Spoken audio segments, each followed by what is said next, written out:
Педагогика бөлімдері. Педагогика пәні 5-ке бөлінеді. Бірінші, жалпы педагогика. Адамның дене һәм жан күштерін, тәрбие жолдарын көрсетеді. Екінші, дидактика. Оқытудың негізгі жолдарын көрсетеді. Үшінші, методика. Оқытудың негізгі жолдарына негіздеп, белгілі бір пәнді қалай оқыту жолын көрсетеді.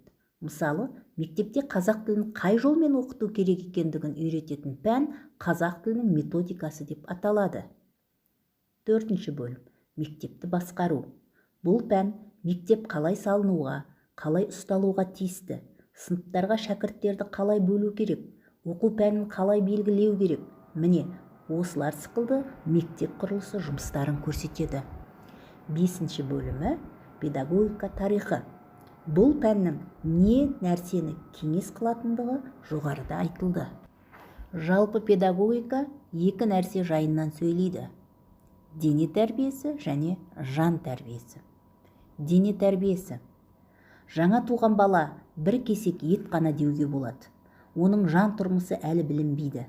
Сондықтан ата-ана жас баланы тәрбие қылғанда күшінің көбін баланың дене тәрбиесіне жұмсауға міндетті.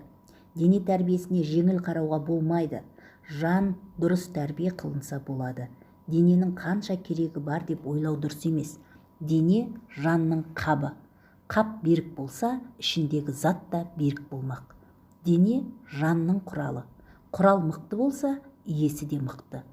Сау жан сау денеде ғана болады деген адамзат дүниесінің ескі мәтелі шын дұрыс мәтел.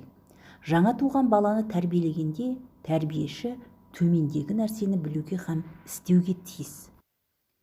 Өлшеу.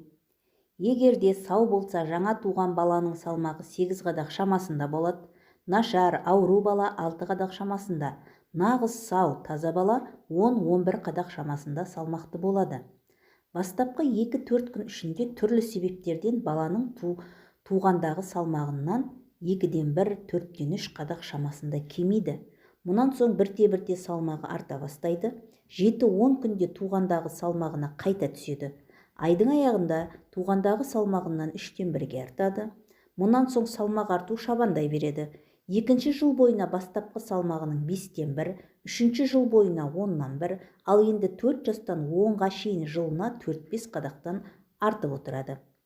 Бала сау болып туды ма, ауру болып туды ма, сау болып өсіп келе ме, жоқ ауруға айналды ма? Осыларды дұрыс біліп отыру үшін жоғарғы мөлшер бойынша баланы өлшеп отыру керек.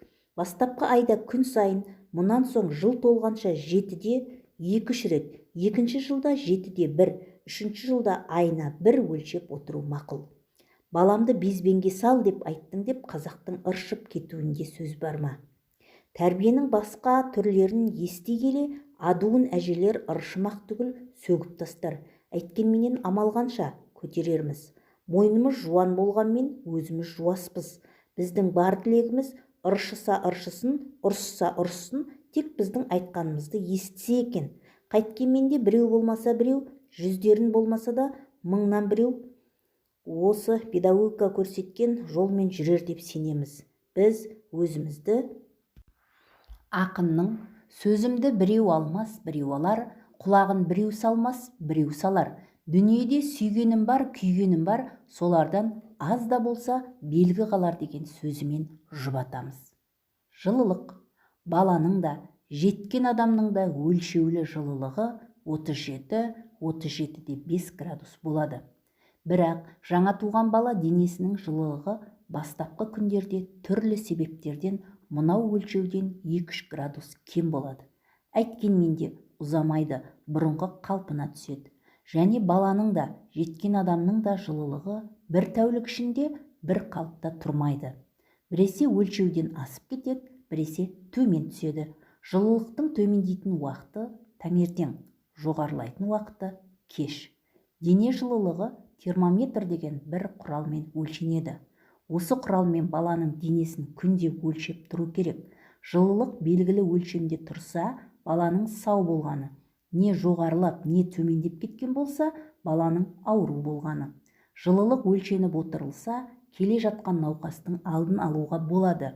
Болмаса, науқас билеп алып, баланы қолды-аяққа тұрғызбай шыңғыртқанда оның науқас екенін білу көбінесе пайдасыз болып шығады. Демалу. Жаңа туған бала 1 минутта 44-40 рет демалады. Мұнан соң бірінші жыл бойынша 35-40 рет, екінші жылда 28, үшінші жылында 25 рет, сөйтіп кемей 15 жаста 1 минутта 20-17 рет демалатын болады. Міне, демалудың осы мөлшерден кем немесе артық болуы баланың сау болмауын көрсетеді. Баланың демалуын ояу отырғанда санау қиын. Ойнап, қозғалып отырғанда демалуды мөлшерден арттырып жібереді. Дұрысы, ұйықтап жатқанда санау. Тамыр соғу. Жаңа туған баланың тамыры 1 минутта 150 рет соғады. Егер 2 жасар баланың тамыры 120-ға шейін соғады. Жеткен адамның тамырының соғуы 1 минутта 65-70-тен аспайды. Бала ояу отырғанда, әсіресе жылағанда тамыр соғуы жиілеп кетеді. Мұндайда мөлшерлі соғудан 20-25 рет артық соғады. Баланың тамырын бала ұйықтап жатқанда байқау керек. Сонда белгілі мөлшерден тамыры артық я кем соқса, баланың сау болмағаны. Тамырын ұстау арқылы бір адамның ауру, сау екенін білінетін болса, тамыршылық деген әулиелік емес екені өзінен өзі көрініп тұр. Бірақ надандыққа не шара? Біздің надан еліміз тамыршыны жынмен сөйлесіп, күбірлесіп, тәңірімен тілдесіп отыр деп біледі. Бала бөлмесі. Мынау сөзді оқығанда атыңның басы тиіп, жорғасы қалып па дегендей, қазақтың өзіне үй бітіп, баласының жорғасы қалып па деп күліп кекетуші де табылар. Шынын айтқанда, қазақта үйдерлік үй бар ма? Жоқ. Өнерлі ауылдың адамы түгіл, малы да жатпайтын бір былық қора. Қазақтың қысқы үйінің көбі жермен жексен болып жатқан шымнан жасалған бір қуыс. Терезе деген тышқанның көзінде ғана бір тесік. Есіктен тесіктен үстінен аңырап тұрған суық. Желдің жыбыр-жыбыр сөйлегенін, дауыл боранның адасқан аңдай ұлығанын естігін келсе, сорлы қазақтың қысқы үйіне кір. Шым қабырғадан төбедегі сирек салынған сырғауылдың арасынан сорғалаған су. Жер әбден саз, босағада қатар-қатар малдың төлі, иіс қоңыз, түтін. Егер қазақ жас шығысымен мынау сасық үңгір зынданын тастап киіз үйінен шықпаса, сөз жоқ, бірнеше жылдың ішінде қырылып бітер еді. Мінеки, жыл 12 ай ішінде 8-9 ай қазақ тұратын үйдің түрі осы. Әрине, мұндай үйде тұрған қазаққа бала бөлмесі пәлендей болсын деп айту орынсыз болар еді. Бірақ біздің үмітіміз келешекте. Сорлы қазақ мәңгі сасық үңгірде құрттап шіріп жата бермес, тұрмысын түзетер деп сенеміз. Бізге жұбаныш ақынның әлгі өлеңі. Сөзге келейік. Бала бөлмесінің ішінде 5-6 куб таза ауа болсын, және ауа жиі-жиі жаңартылатын болсын. Бала жатқан үйде кір жуу, кір кептіру, кірлеген киім тастау жарамайды.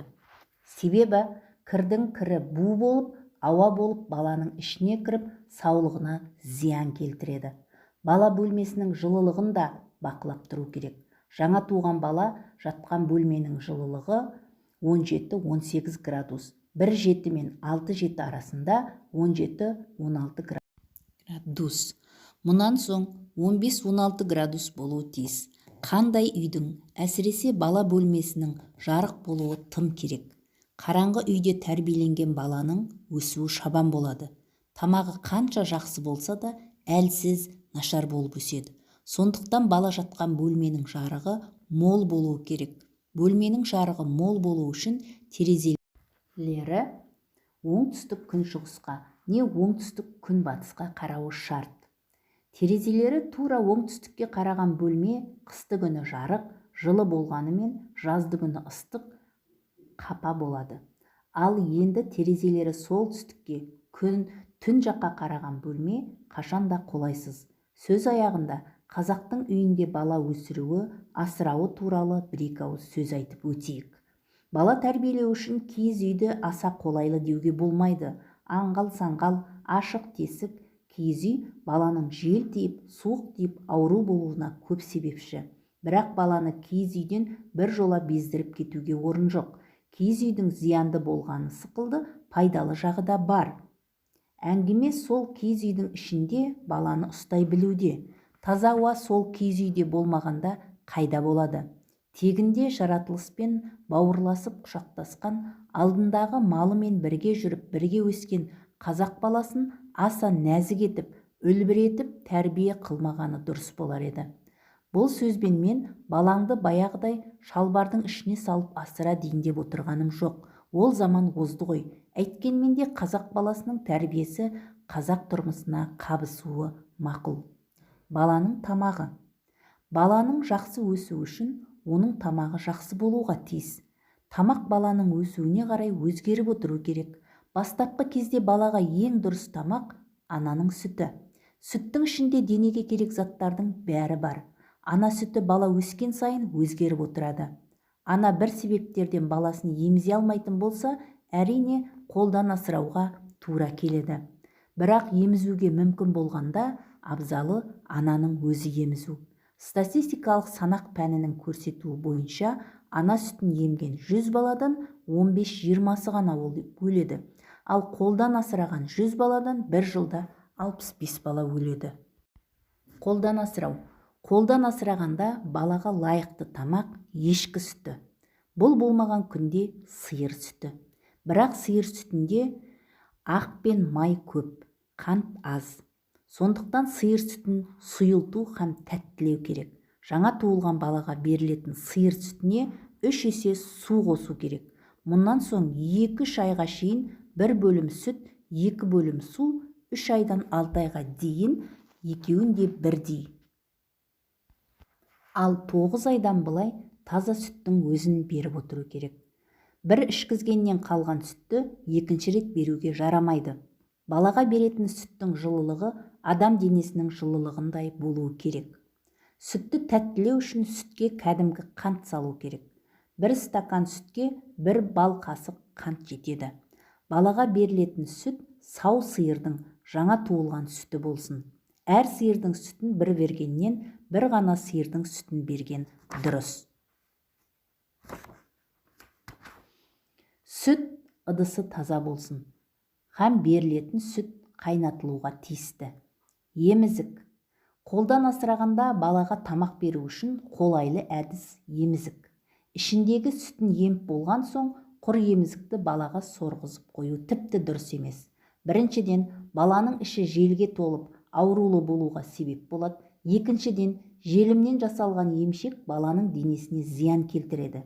Баласына құр емізікті сорғызып қойып, ауыл қыдырып, өсек аңду анаға лайықты іс емес. Баланы таба білсең, ерінбей дұрыс баға біл.